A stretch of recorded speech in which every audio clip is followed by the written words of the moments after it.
Juan Diocesanong Dambana at Parokya ng Immaculada Concepcion. Tayo ngayon ay nasa ika-23 linggo sa karaniwang panahon.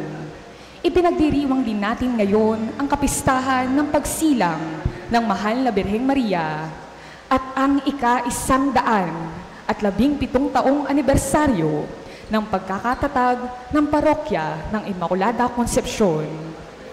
Ang ating pagdiriwang ay pangungunahan ni Reverend Father Daniel Franklin Pilario mula sa Congregation of the Mission. Sa diwa ng pagpupuri at pasasalamat, tayo makiisa sa pag-awit bilang pasimula ng ating pagdiriwang.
Sa diwa ng pagpupuri at pasasalamat, tayo makiisa sa pag-awit bilang pasimula ng ating pagdiriwang.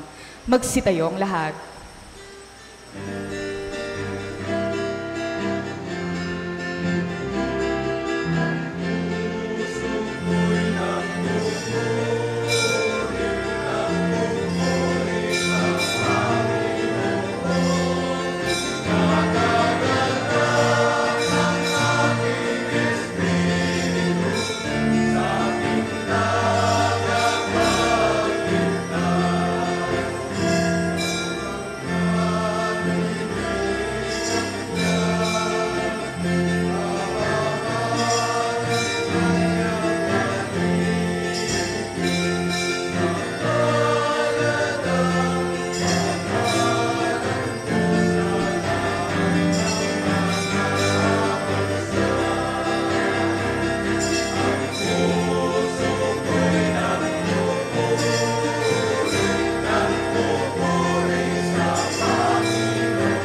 Sa ngalan ng Ama, ng Anak, at ng Espiritu Santo. Amen. Ang grasya ng ating Panginoong Jesucristo, ang pag-ibig ng Diyos at ang pakikipagkaisa ng Espiritu Santo ay sumainyong lahat. At sumayo rin. Happy Fiesta po sa ating lahat.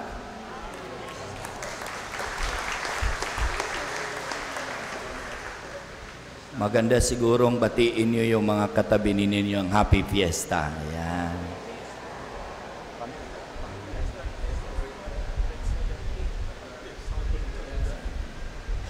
Ngayon po ay 117th year of our founding anniversary as a parish. Matagal na po tayong parokya, 117 years bilang parokya. At nakikita naman natin ang ating pananampalataya na buhay dito sa ating parokya. Ngayon din po ay September 8, ipinagdiriwang natin ang birthday ni Mama Mary na ating patrona ng ating parokya. Pero dahil Sunday po ngayon, pinagdiriwang natin ang Sunday of the Ordinary Time. Upang maging marapat po tayo sa pagdiriwang na ito, tumahimik po tayo sandali, atin pong alalahanin at pagsisihan ang ating mga kasalanan at kahinaan.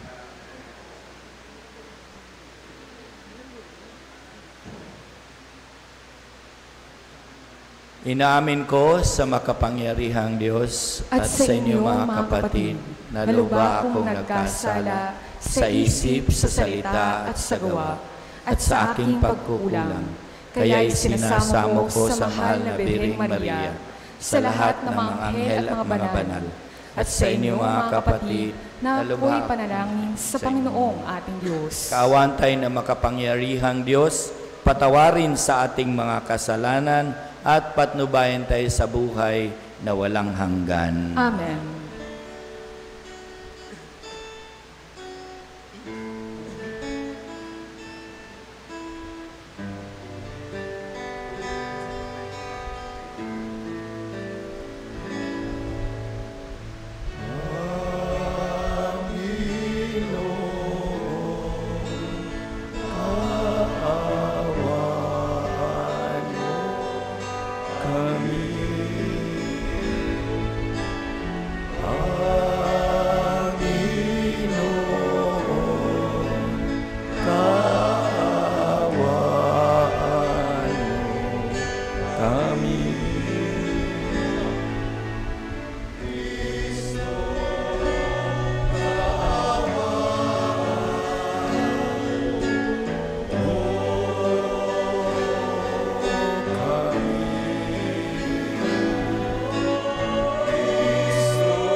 Purihin natin ang Panginoon at ating awitin ang papuri sa Diyos.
Ikaw na nag-aalis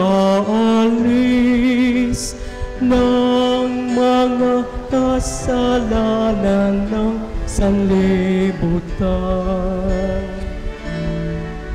Maawa ka sa amin.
Manalangin tayo. Tumahimik po tayo sandali. Iluhog po natin sa Panginoon ang ating panalangin at kahilingan para sa misang ito.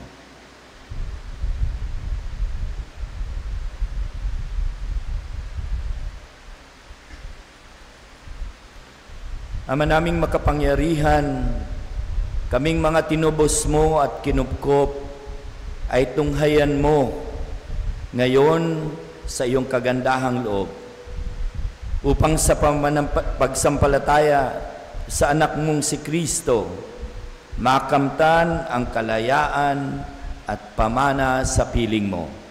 Sa pamamagitan niya kasama ng Espiritu Santo magpasawalang hanggan. Amen. Magsiupong lahat para sa pagpapahayag ng salita ng Diyos. Inilalarawan ni Propeta Isaías ang pagbabalik ng Israel mula sa pagkakatapon bilang pagpapagaling ng mga karamdaman ng tao at ng kalikasan.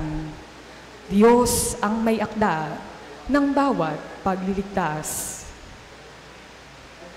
Pagbasa mula sa aklat ni Propeta Isaías. Ito ang sabihin sa pinanghihinaan ng loob. Huwag kang matakot, lakasan mo ang iyong loob. Darating na ang Panginoong Diyos at ililigtas ka sa mga kaaway. Ang mga bulag ay makakikita at makaririnig ang mga bingi. Katulad ng usa, ang pilay lulundag, aawit sa galak ang mga pipi. Mula sa gubat ay bubukal ang tubig at ang mga batis dadaloy sa ilang. Ang umuusok na buhanginan ay magiging isang lawa. Sa tigang na lupa ay babalong ang tubig. Ang salita ng Diyos. Salamat sa Diyos. Kaluluwa ko yung purihin ang Panginoong butihin. Kaluluwa ko iyong purihin, ang Panginoong butihin. Ang maasahang lagi Panginoon, panig sa naapi, ang Diyos na hukom. May pagkaing handa sa nangagugutom. Kaluluwa ko iyong purihin, ang Panginoong butihin. Pinalaya niya ang mga nabihag, isinasauli paningin ng bulag. Lahat ng inapi ay itinataas, ang mga hinirang niya'y nililingap. Kaluluwa ko iyong purihin, ang Panginoong butihin. Isinasanggalang ang mga dayuhang, sa lupain nila'y doon tumatahan. Tumutulong siya sa balot ulila, masamang balangkas, pinipigil niya. Kaluluwa ko iyong purihin, ang Panginoong butihin. Walang hanggang hari ang Diyos na poon, nabubuhay lagi ang Diyos mo, Siyon. Kaluluwa ko iyong purihin, ang Panginoong butihin. Dahil sa pananampalataya natin kay Kristo, may inaasahang pagbabago sa pakikitungo natin sa ating kapwa. Tatanggapin natin ang kapwa, tukha man o mayaman, bilang kapatid kay Hesukristo. Pagbasa mula sa sulat ni Apostol Santiago. Mga kapatid, bilang sumasampalataya sa ating Panginoong Hesukristo, ang dakilang Panginoon, huwag kayong magtatangi ng tao. Halimbawa, pumasok sa inyong kapulungan ang isang lalaking nakasingsing ng ginto at nakadamit ng bagara, at isa namang dukha na panay sulsi ang damit. Kung asikasuhin ninyong mabuti, yaong magara ang damit at sabihin sa kanya, dito kayo maupo, at sabihin naman sa dukha, tumayo ka na lamang diyan, o kaya'y sa sahig ka na lang maupo. Nagtatangi na kayo at humahatol ng mali. Tignan ninyo, mga kapatid kong minamahal, hinirang ng Diyos ang mga dukha sa sanlibutan upang maging mayaman sa pananampalataya at maging kasama sa kahariang ipinangako niya sa mga umiibig sa Kanya. Ang salita ng Diyos. Salamat sa Diyos, magsitayong lahat.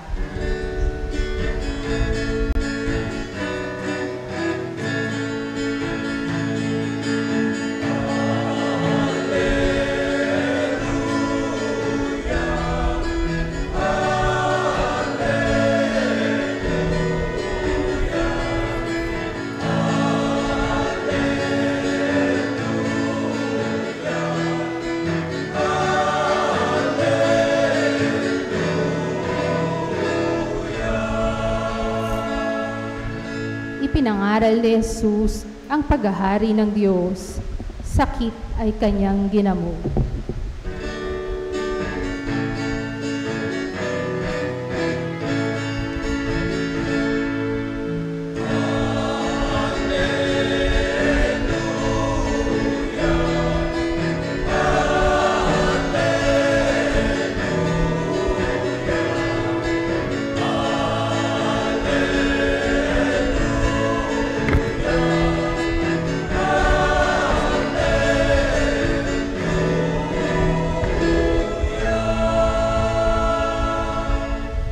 Sumainyo ang Panginoon At sumayo rin. ang mabuting balita ng Panginoon ayon kay San Marcos. Papuri sa iyo, Panginoon.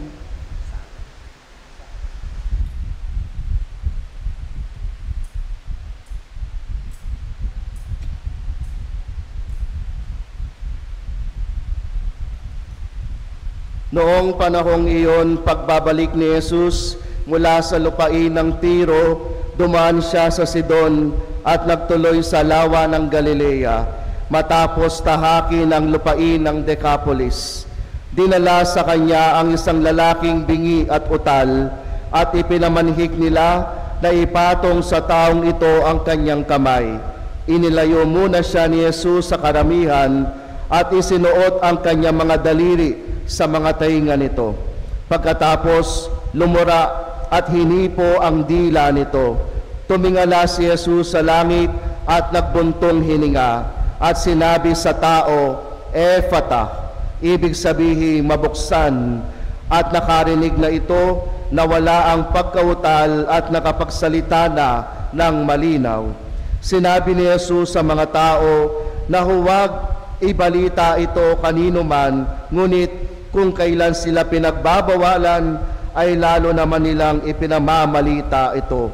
Sila'y lubhang ng gilalas at ang wika, anong buti ng lahat ng kanyang ginawa.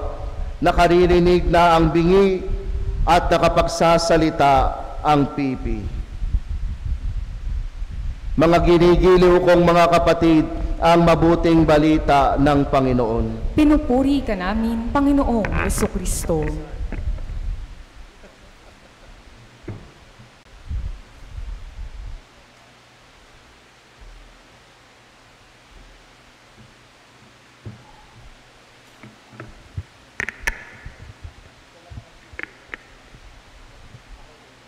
Magandang umaga po ulit sa inyong lahat at happy fiesta. Ako po ay si Father Danny. Napapansin ko po na ako ay iniimbitahan lang dito tuwing may fiesta. Pero ang last time na nakamisa ako sa isang novena ng fiesta ninyo ay bago pa mag-pandemic. Pero hindi po bago sa akin ang simbahan ng Immaculate Conception dahil may isang pari dito, maliban kay Father Joey at Father Sar, nakakilala ko at kasama ko sa seminaryo. Yan ay si Father Roland Tuason na taga rito. Kilala niyo siguro, kilala ko ang tatay at nanay niya, kanyang pamilya at mga kaibigan. Kaya ilang beses na rin akong nakapagmisa rito. Nais ko pong simulan ang aking pakikibahagi sa pamamagitan ng Ebanghelyo. Ang Ebanghelyo po ngayon ay tungkol sa isang taong bingi at utal o pipi. No. Siguro magandang pasukin natin ang world ng deaf and mute. Siguro meron sa inyo mga pamilya na meron kayong mga anak o kamag-anak na pipi at bingi. Meron ho ba? Meron, no? Siguro yung mga pamilya na yon ay mas nakakaintindi kung ano ang nararamdaman ng isang pipi at bingi. Now, subukan nating pasukin ang world na yon. Dahil tayo naman ay nakakarinig, tayo ay nakakakita, tayo ay nakakasalita. Yung iba, sobra nga yung salita dahil marites pa nga yung iba, di ba? So, hindi natin naiintindihan yung world ng mga bingi at mga pipi. Example, kung ang isang bingi ay magsisimba, uupo siya dyan, wala siyang maiintindihan. Halimbawa, sa misang ito, merong isang deaf and mute na nagsisimba. Kahit na gaano kahaba ang aking homily, dahil walang nagsa-sign language, hindi niya maintindihan. So iniisip ko, siguro sa loob ng kanyang pag-iisip, ang tagal naman ng homily ng pari, kailan ba ito matatapos? Wala man akong naririnig. Another example, gusto niyang kumanta dahil may nakita siya sa screen na kanta, hindi siya makakakanta. Gusto niyang sumagot dahil gusto niyang magsamba katulad nating lahat, hindi siya makakasagot. Now, isipin niyo, ba't pa ako magsisimba? Kung ako ay bingi, bakit pa ako magsisimba? Pero alam nyo, nagsisimba sila. Baka nga yung katabi ninyo, meron diyang pipi at bingi. Huwag niyong tingnan yung katabi ninyo. Parang hindi naman yata yan. Another example. No, gusto ko lang ma-appreciate ninyo na hindi madali na maging pipi at bingi. Another example. Pupunta ka sa reunion. Family reunion. Christmas man yan o New Year. Ang saya-saya nila. May update dito, may chismis doon, pero wala kang marinig.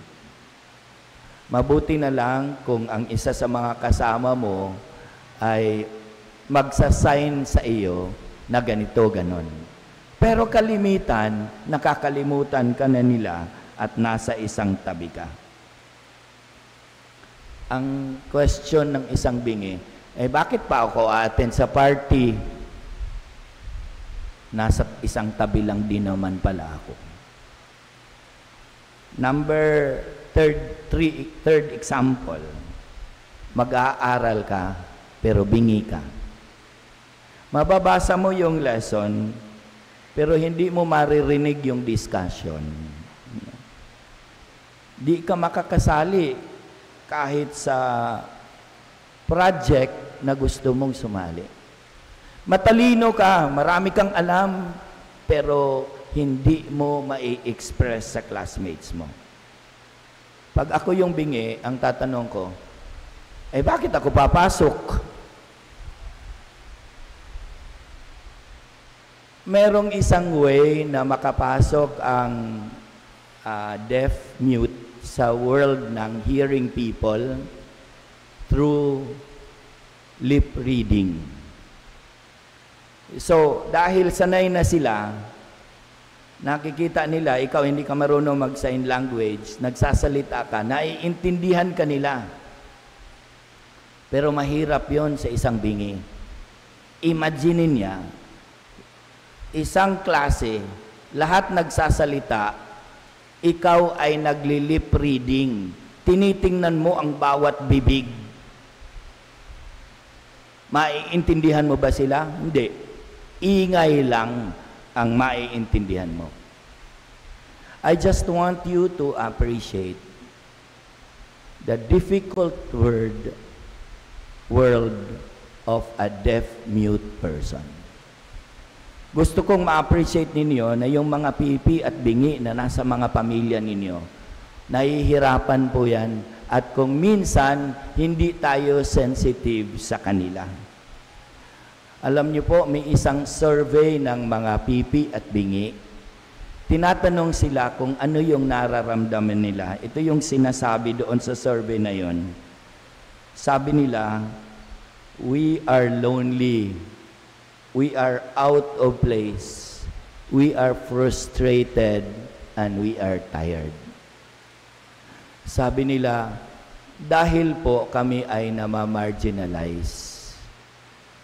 Iba kami, kahit kami ay may kakayanan, pero kami ay sinasantabi ng lipunan.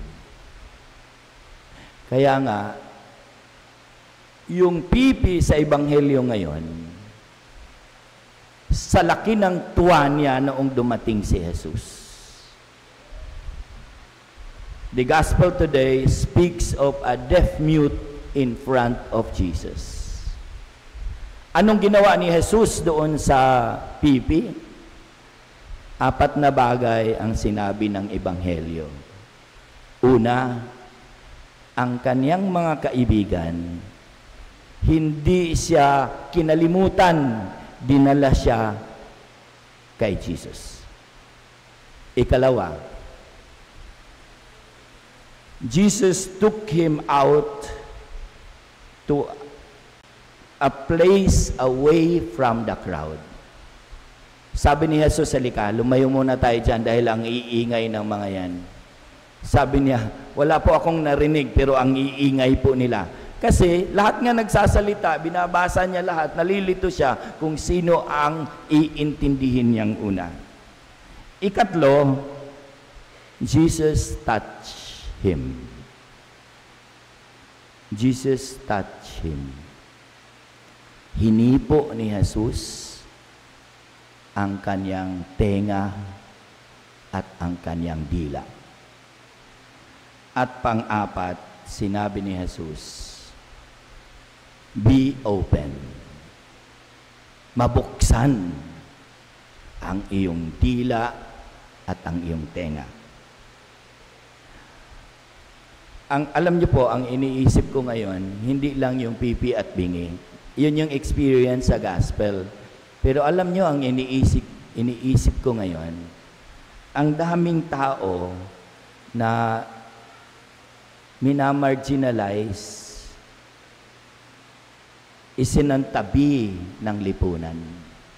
Isipin niyo, ang daming mga tao which we think should not be part of this society. We have marginalized and excluded these people.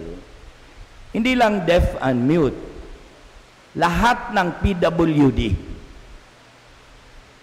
Marami yan sa paligid natin. Lahat ng PWD. Feeling nila out of place sila. Pinagtatawanan pa nga natin eh. Yung mga bulag, yung mga pilay, pinagtatawanan pa yan ng mga tao dyan sa kalye. Meron nag-iinuman dyan. Sasabihin, pare, may bakbakan yata doon sa kabila. Bakit? Napila itong isa. Tingnan mo kung anong klaseng pagmamarginalize natin sa mga tao. Yung mga mahihirap, yung mga LGBTQ, they feel they are different, they feel they are out of place, that's why they are not with us. Marami pa yon, mga biktima ng EGK, all these are people which are deaf and mute in our society. So, ano yung hamon ng simbahan sa atin? Ano yung hamon nila sa atin? Ay, kung ano ang ginawa ni Jesus, yun din po dapat ang ating gagawin. Halimbawa, sa halip na i-marginalize, pwede mo bang gawing dalhin sila kay Jesus? Sa halip na hindi natin sila pakinggan sa isang party o sa isang simbahan, pwede bang akayin natin sila kay Jesus? Siguro ang isang example dito, baka may deaf community dito sa inyong parokya. Pwede ba na habang nag-homily yung pare, merong nagsa-sign language dito para hindi man siya na-exclude sa atin at sasabihin niya, ay yun pala yung sinasabi ng homily ng pare. Meron naman sa atin dito ang marunong ng sign language. And that only would take one person to do that next to the priest para maintindihan man din niya ang sinasabi sa homily at sa pari. Question, what kind of friend are you to the marginalized people? Anong klaseng kaibigan ka? Yung kaibigan noong pipi at bingit, dinala siya kay Jesus. Pero tayo, baka nakalimutan na lang natin sila na nandyan pala sila nakaupo kasama mo. Second, ano yung ginawa ni Jesus? Jesus took him away from the crowd. Dinala ni Jesus, sabi niya, maingay dyan, dito tayo. Question, do you have some quiet time with Jesus during the day? Alam ko, bawat isa sa atin may kapansanan. Alam ko, bawat isa sa atin may kalungkutan. Alam ko, bawat isa sa atin ay may dinaramdam na kakaiba. To be healed, dapat lumayo ka sa ingay. Tulad ng ginawa ni Jesus sa Ebanghelyo. Do you have time alone with God during the day? Do you have time alone with yourself and with Jesus to be healed? Kahit 15 minutes lang po.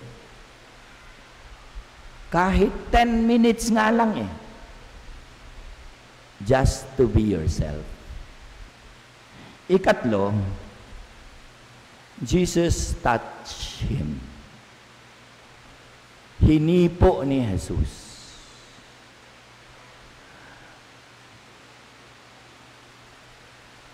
You can only be healed when someone touch you. Gagaling lang po ang isang tao, may sakit man o wala, kung someone, your friend, your family touch you. Ano ba yung touch? Pwedeng hug, pwedeng holding hands. Sa panahon ng pagdurusa, sa panahon ng pagdadalamhati, sa panahon ng kamatayan, hindi po kailangan masyado yung words. Alam po anong kailangan? Dumalaw ka sa isang lamay, hindi kailangan ng homily. Alam nyo, sa isang lamay, ang kailangan lang ay hug, touch. Sa panahon na mayroong problema ang iyong kaibigan, kailangan lang niya ay isang kaibigang nakikinig at handang dumamay. Jesus touched the deaf and mute and he was healed. And pang-apat, Jesus said, be open. Mabukas ang iyong tenga, mabukas ang iyong bibig, at makakapagsalita ka na. Ganon din tayo. Pwede nating sabihin sa ating mga kaibigan, bukas ako, sa sasabihin mo, mabukas ka rin. Open yourselves up. Share something that you want to share, and I am here willing to listen. Paano tayo maging katulad ni Jesus bilang simbahan kung gagawin natin ang ginawa niya sa pipi at bingi? Number 1, bring them to Jesus. Number 2, bring them to a quiet place. Number 3, touch them in whatever way you can. And number 4, tell them, you can open yourselves to me because I am open to you. Alam po ninyo, naiisip ko, merong isang sinabi si Pope Francis sa kanyang encyclical recently. Sinabi niya, 2 lang yung klase ng tao sa simbahan. O kahit sa labas ng simbahan, there are only 2 kinds of persons. Sabi niya, saan ka kaya dito? Ang unang klase, doon sa kwento ng Good Samaritan, ang unang klase, yung mga taong nakakita ng taong nangangailangan, nagpapatuloy lang na parang walang pakialam. That's the first kind. And the second kind, sabi ni Pope Francis, like the Good Samaritan, is the one who stopped, tumigil, tumulong, at nakialam. Pili ka. Number 1 o number 2. Wala nang iba. Nakikialam, tumigil at tumulong, o tuloy-tuloy lang na parang walang nakita. Ang ating piyesta ngayon, ang ating patron saint ay si Mary. Anong klaseng tao si Maria? Mary is a woman for others. Mary is someone who is not full of herself, but full of others.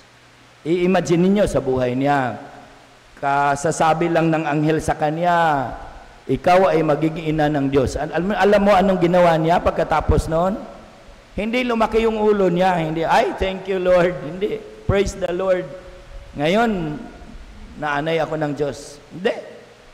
Right then and there, Mary ran to her cousin Elizabeth dahil yung kanyang pinsan na matanda ay nagdadalang tao. Kailangan ng tulong. Tumakbo kaagad si Maria. Sabi noong ebanghelyo, Mary ran in haste.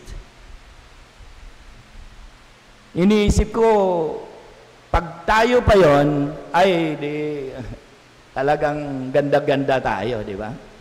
Salamat Lord. Bahala na yung iba. Mary, hindi malaking bagay sa kanya yon. Ang kanyang iniisip ay ang pagtulong. Second, si Mary, ano yun single mom. Kaya yung mga single mom sa inyo, meron na kayong patron saint. Si Joseph namatay, bata pa si Jesus. Sinong nag-aruga kay Jesus hanggang lumaki? Nanay niya, single mom. Mahirap yun. Pero tinuloy ni Maria ang pag-aalaga kay Jesus. And lastly, pag tingnan mo yung buhay ni Maria, patron saint natin, ganda-ganda nga niya ng kanyang damit dyan. Pero pag tingnan nyo yung buhay niya katulad nung sa atin. Wala nang tatay. Umalis pa yung anak.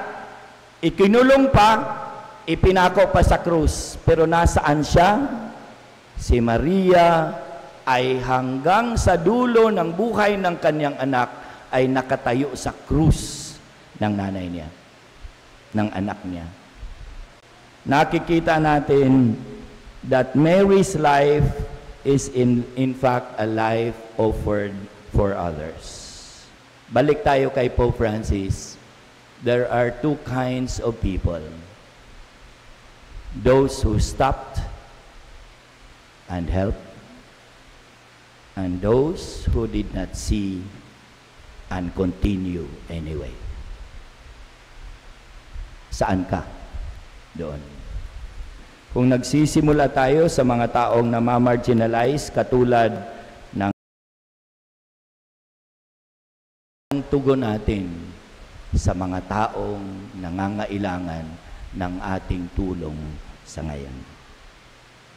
We ask the help of Mary to teach us and to inspire us to help others.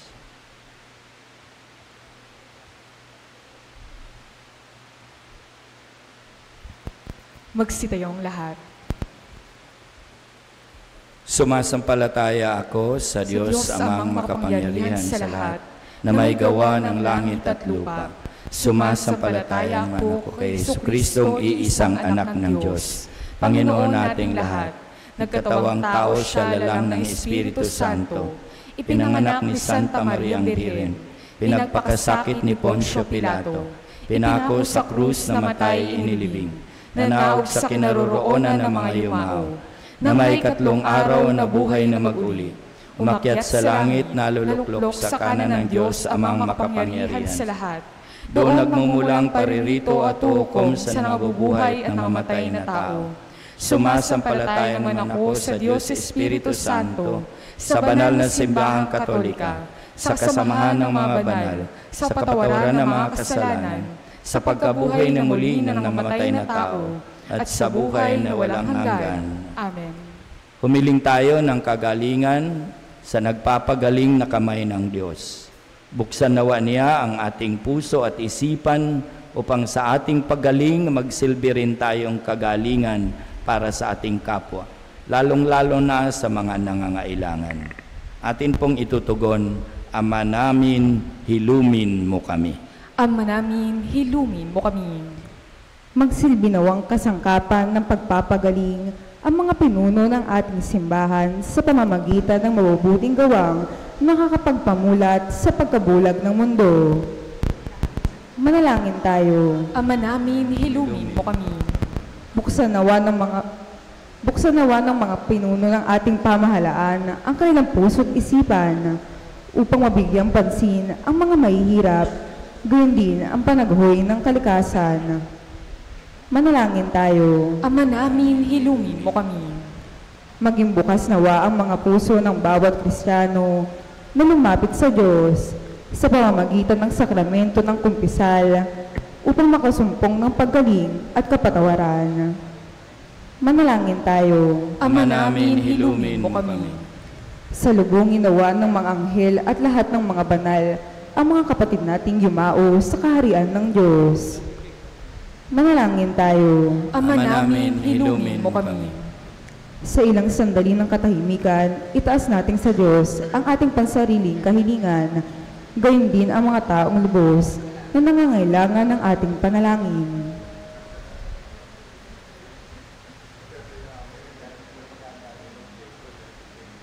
Manalangin tayo. Ama namin, hilumin mo kami. Ama, hilumin mo ang iyong bayang dumudulog sa iyo. Madama nawa namin ang kaganapan ng iyong pagpapagaling upang makapamuhay kaming may sigla habang naglalakbay patungo sa iyo. Inihiling namin ito sa pamagitan ni Kristo na aming Panginoon. Amen. Manatiling nakatayo para sa paghahain ng mga alay.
Magsiupo ang lahat.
Magsitayo ang lahat.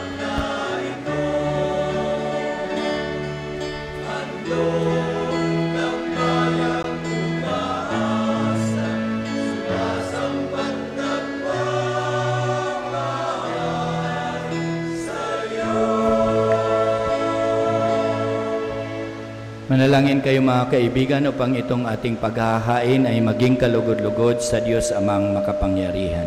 Tanggapin nawa ng Panginoon itong paghahain sa iyong mga kamay, sa kapurihan niya at karangalan sa ating kapakinabangan at sa buong sambayanan niyang banal. Ama naming lumikha, ikaw ang gumagawa ng wagas na katapatan at kapayapaan. Pagkaloob mong ang iyong kadakilaan ay aming handugan ng iyong minarapat na aming maiaalay. Naway magkaisa kami sa pakikinabang sa banal na paghahain ngayong aming ipinagdiriwang sa pamamagitan ni Jesucristo kasama ng Espiritu Santo magpasawalang hanggan. Amen. Sumainyo ang Panginoon. At sumaiyo rin. Itaas sa Diyos ang inyong puso at diwa. Itinaas na namin sa Panginoon. Pasalamatan natin ang Panginoong ating Diyos. Marapat na siya'y pasalamatan. Ama naming makapangyarihan, tunay ngang marapat na ikaw ay aming pasalamatan. Sa iyong kagandahang loob kami iyong ibinukod upang iyong maitampok sa kadakilaan mong lubos. Kahit na ikaw ay aming tinalikdan dahil sa aming pagkasalawahan, gumawa ka pa rin ng magandang paraang may manguna sa amin para ikaw ay balikan. Kaya't ang iyong minamahal na anak ay naging isa sa mga taong hamak, pang may kapwa kaming makapagligtas sa aming pagkapahamak, pagkaligaw ng landas. Kaya kaisa ng mga anghel na nagsisiawit ng papuri sa iyo na walang humpay sa kalangitan, kami nagbubuni sa iyong kadakilaan.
Ama naming banal, ikaw ang bukal ng tanang kabanalan, kaya't sa pamamagitan ng iyong Espiritu, gawin mong banal ang mga kaloob na ito, pang para sa aming maging katawan at dugo ng aming Panginoong Jesucristo.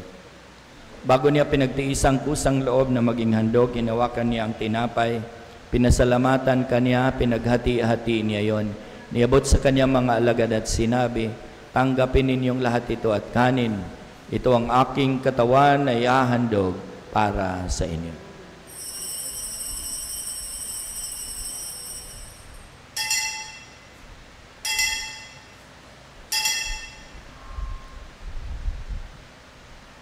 Gayon din naman, matapos ang hapunan, hinawakan niya ang kalis, muli kanyang pinasalamatan, iniabot niya ito sa kanyang mga alagad at sinabi, tanggapin ninyong lahat ito at inumin. Ito ang kalis ng aking dugo, ng bago at walang hanggang tipan. Ang aking dugo na ibubuhos para sa inyo at para sa lahat sa ikapagpapatawad ng mga kasalanan. Gawin ninyo ito sa pag-alala sa akin.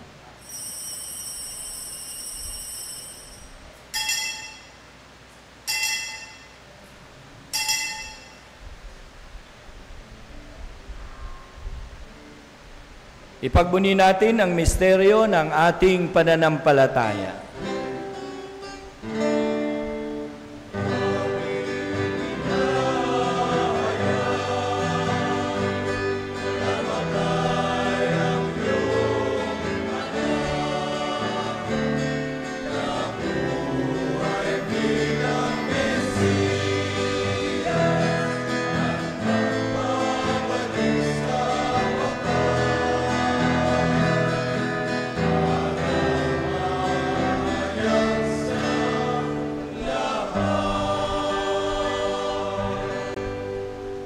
Ama, ginagawa namin ngayon ang pag-alala sa pagkamatay at muling pagkabuhay ng iyong anak.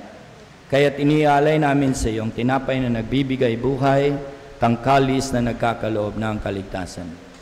Kami nagpapasalamat dahil kami iyong minarapat na tumayo sa harap mo para maglingkod sa iyo. Sinasamo namin kami magsasalo-salo sa katawan at dugo ni Kristo ay mabuklod sa pagkakaisa sa pamamagitan ng Espiritu Santo. Ama, lingapin mo iyong simbahan, laganap sa buong daigdig. Puspusin mo kami sa pag-ibig kay San Francis, naming Papa, ni Pablo David, naming Obispo, at ng Tanang Kaparian. Alalahanin mo rin ang mga kapatid namin na himlay na may pag-asang sila'y muling mabubuhay. Gayon din ang lahat ng mga pumanaw, kawan mo sila at patuloy sa iyong kaliwanagan. Kawan mo, Panginoon, aming lahat na makasalo sa iyong buhay na walang wakas. Kaysa na mahal na Birheng Maria, na ina ng Diyos, si San Jose na kanyang esposo, kaysa na mga apostol at ang lahat ng mga banal na namuhay dito sa daigdig ng kalugod-lugod sa iyo, may pagdiwang nawa namin ang pagpupuri sa ikararangal mo sa pamagitan ng iyong anak na aming Panginoong Heso Kristo. Sa pamamagitan ni Kristo, kasama niya at sa Kanya, ang lahat ng parangal at papuri ay sa iyo, Diyos amang makapangyarihan, kasama ng Espiritu Santo, magpasawalang hanggan.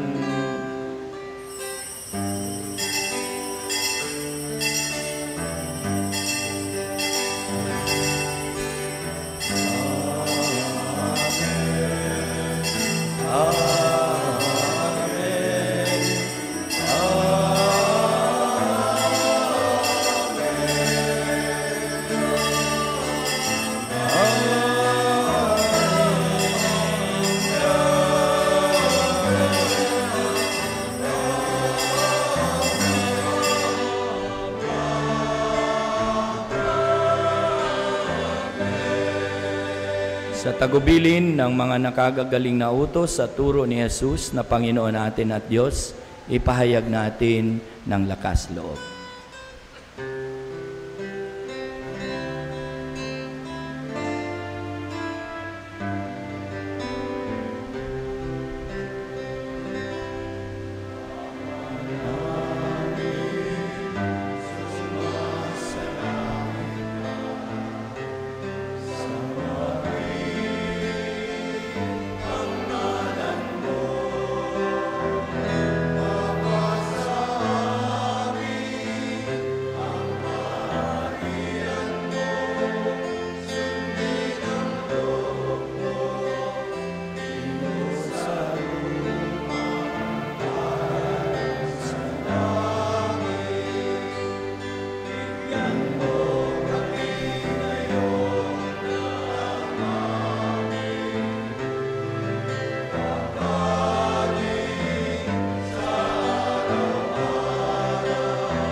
Hinihiling namin kami iadya sa lahat ng masama, pagkalooban ng kapayapaan araw-araw. Iligtas sa kasalanan at ilayo sa lahat ng kapahamakan, samantalang aming pinananabikan ang dakilang araw ng pagpapahayag ng tagapagligtas naming si Hesu Kristo.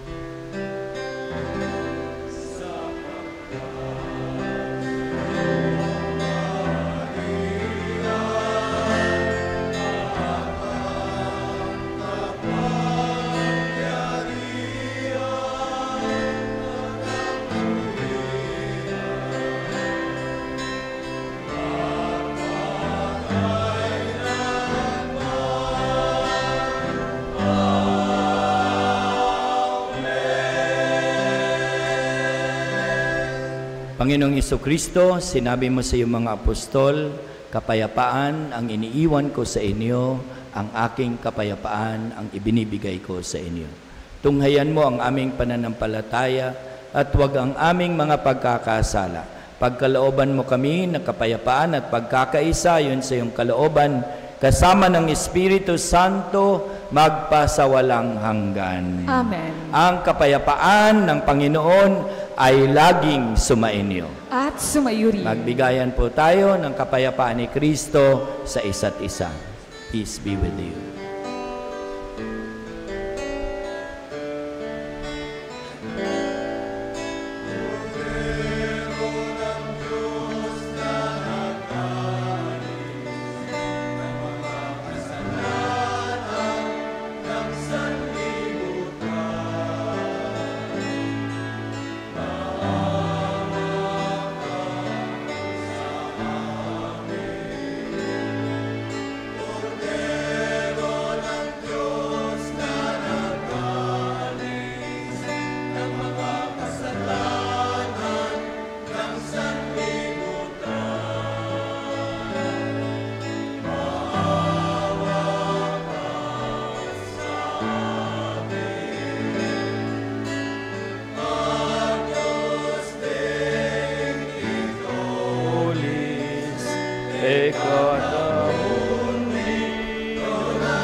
Mga kaibigan, narito ang ating Panginoong Jesucristo. Siya ang nagpapagaling sa lahat ng ating kapansanan.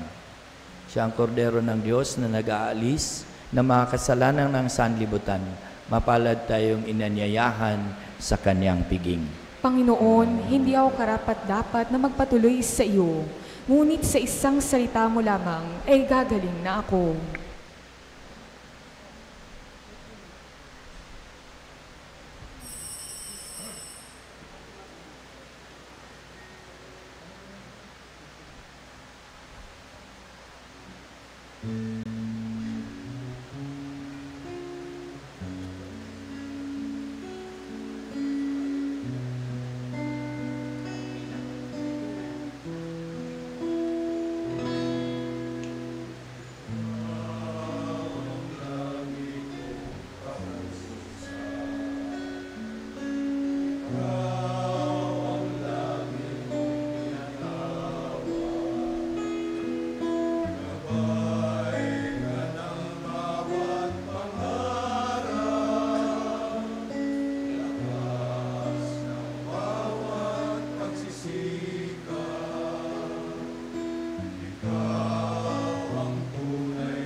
Hindi lahat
Manalangin tayo. Ama naming mapagmahal, kaming pinapagsalo mo sa iyong mga salita at piging na banal, ay iyong pinalakas at iyong binubuhay. Pagindapatin mong kami ay makapakinabang sa buhay ng iyong anak, na para sa amin sarili niya ang alay. Bilang aming tagapamagitan kasama ng Espiritu Santo, magpa sa walang hanggan. Amen. Magsiupo sumandali para sa ilang mga paalala. Magkakaroon tayo ng second collection para sa ating mga mission station.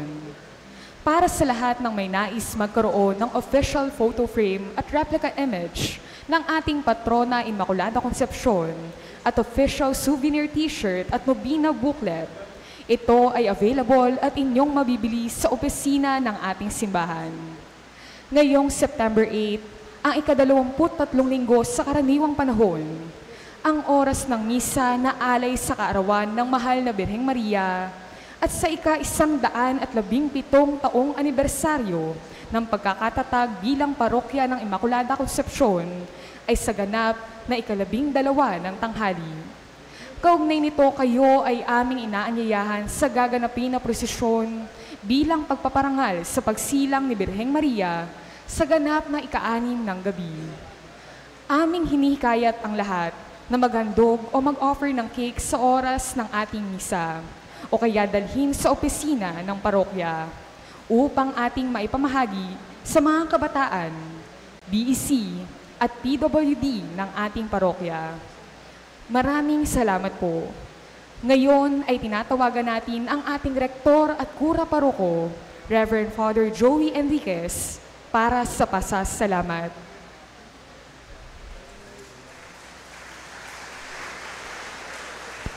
Sa magandang umaga po sa inyong lahat, mga kapatid, palakpakan po natin ang ating mahal na Birheng si Maria. Una po sa lahat, ako po ay lubos na nagpapasalamat sa ating Mass Presider ngayong umaga na ito para sa ating misa pasasalamat. Siya po ay nakasama ko sa congregation dati, sa Congregation of the Mission o Vincentian. So, ang presidente ng Adamson University, walang iba po, si Reverend Father Daniel Franklin Pilario CM. Thank you po, Father. Nais ko rin pong pasalamatan ang mga gumabay at nag-sponsor sa ating Novena Masses at lalo tigit sa lahat ngayong araw na ito.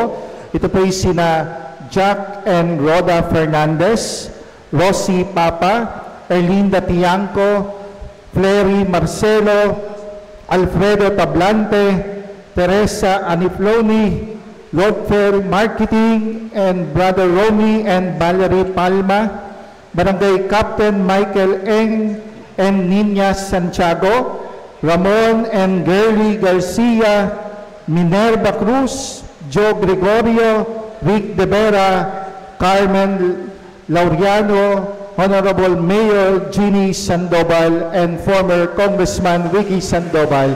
Maraming salamat po sa inyong walang sawang pagsuporta sa simbahan po ng Immaculada Concepcion.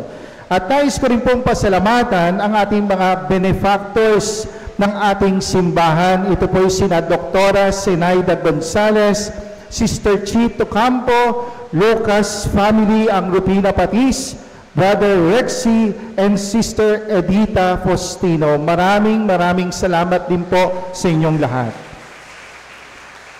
At nais ko rin pong pasalamatan ang ating Parish Pastoral Council na pinamumunuan ni Brother June Hio, ang Commission ng Worship and Liturgy, ang ating SERP o Commission on Education and Lay Formation, ang ating Commission ng Social Service Development, ang ating Commission ng Public Affairs and Social Media, ang ating mga ministries, movements, organizations, Santo Rosario Chapel, Santo Niño Chapel, St. Jude Mission Station, St. Therese Mission Center, at ang ating Basic Ecclesial Community. Maraming salamat po sa inyong lahat. Ang aking Parish Finance Council na pinamumunuan ni Sister Edita Faustino. Maraming salamat din po sa inyo. At syempre gusto ko pong pasalamatan ang aking mga parish staff simula po ng ating nobina hanggang ngayon, hanggang mamaya nakasama po natin sila sa pag-aasikaso. Maraming salamat sa inyo at kayong mga deboto ng mahal na Birheng Maria na nanonood din sa ating live stream. Maraming salamat po sa inyong lahat. Ito na po yung aming huling pa-birthday kay Mama Mary sapagkat kami ay maririgo doon na. Magkakaroon po ng general reshuffling sa darating na February 2025. Kaya muli, ako po ay lubos na nagpapasalamat po sa inyong lahat na sumusuporta po sa ating simbahan ng Diocesan Shrine and Parish of the Immaculate Conception. Thank you po. At siyempre sa nag-ayos ng ating bulaklak, ang Liturgical Arts Ministry. Maraming salamat po sa inyong lahat.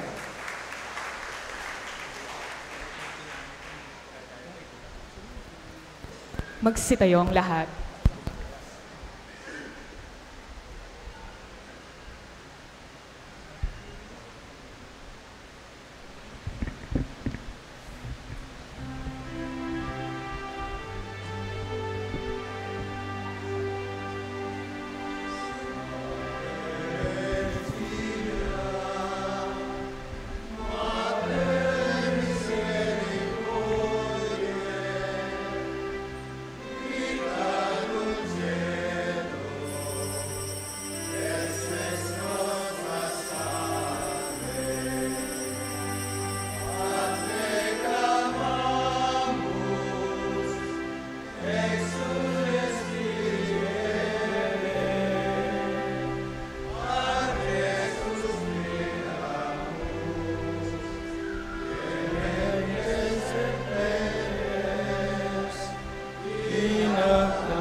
Misericordes oculos, ad nos converte, et Iesus, benedictum fructum ventris tui, nobis post hoc exilium postemus. Oh, clemens, oh, Maria,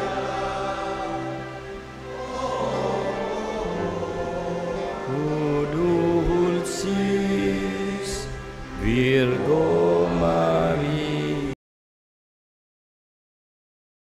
Pangin mo kami, O Santang Ina ng Diyos, At nang kami maging dapat makinabang sa mga pangako ni Jesucristong aming Panginoon. manalangin tayo.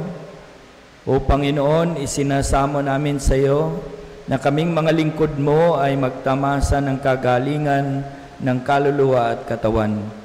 Sa bisa ng panalangin ng mahal na Birheng Maria, Ipag-adya mo kami sa mga ligalig ng buhay na ito. Pagkalooban kami ng kaligayahan sa langit. Alang-alang kay Kristong anak mo na nabubuhay at nag-aharing kasama mo at ng Espiritu Santo magpasawalang hanggan. Amen.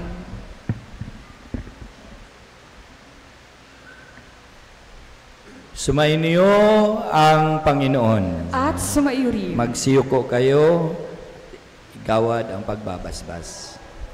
Pagpalain nawa kayo ng Diyos na sa pagsilang ng anak niya mula sa mahal na birhen ay naghatid sa daigdig ng katubusang walang hanggan. Amen. Pasiglahin nawa kayo sa malasakit ng mahal na birhen na siyang nagbigay sa inyo na tagapaghatid ng buhay na walang hanggan. Amen.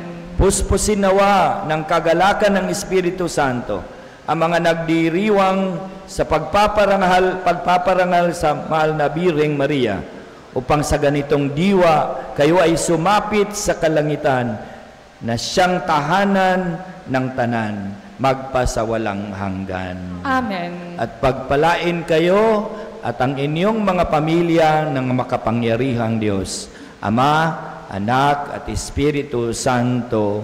Amen. Tapos na po ang ating pagdiriwang. Humayo kayong mapayapa. Salamat sa Diyos. Happy Fiesta po sa ating lahat.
Ang kaganapan tungo sa pagiging parokya.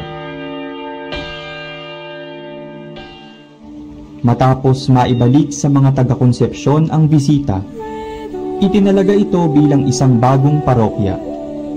Ang bisita ng Konsepsyon ay naging isang ganap na simbahang pamparokya noong 8 ng Setyembre, 1907,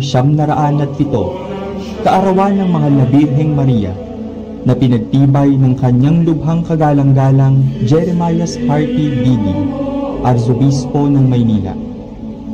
Ang Bisita Konsepsyon ang sentro at ang mga baryo ng Konsepsyon, Ibaba, Baritan, Flores, Bayan-Bayanan, Hulong Duhat, Muzon at Dampalit ang mga nasasakupan nito. Sa paglipas ng mga taon, dahil na din sa lumalaki at lumaraming parokyano, ang mga sakop na kapilya nito tulad ng Dampalit at Hulong Duhat ay ginawang parokya. Narito ang talaan ng mga naging kura paroko na nagsilbi sa parokya ng Konsepsyon, simula kay Reverendo Padre Candido del Rosario, Reverendo Padre Pascual Rigor, Reverendo Padre Jose Jovellanos, na naging Reverendo Monsignor at nooy Protonotaryo Apostoliko at Vikaryo General ng Maynila, Reverendo Padre Manuel Gatnoitan, Reverendo Padre Pedro Domingo, Reverendo Padre Pastor Santiago, Reverendo Padre Leopoldo Arcaira, na naging kagalang-galang na obispong katuwang ng Malolos, Bulacan, Reverendo Padre Jesus Tizon, naging Reverendo Monsinyor at Proto-Notaryo Apostoliko, Reverendo Padre Gerardo Maximo, Reverendo Padre Florentino Fuentes, na naging Reverendo Monsinyor, Reverendo Monsinyor Antero Aure Sarmiento, nooy Prelado de Honor ni Papa Juan Pablo II, Reverendo Padre Elpidio Biliran Jr., Reverendo Padre Ricardo D. Torrefiel, Reverendo Padre Von Jose R. Vargas, Reverendo Padre Amado Hino, Reverendo Padre Ray O. Amante, Reverendo Monsinyor Alex V. Amandi, at ang kasalukuyang paring tagapangasiwa, Reverendo Padre Joey C. Enriquez.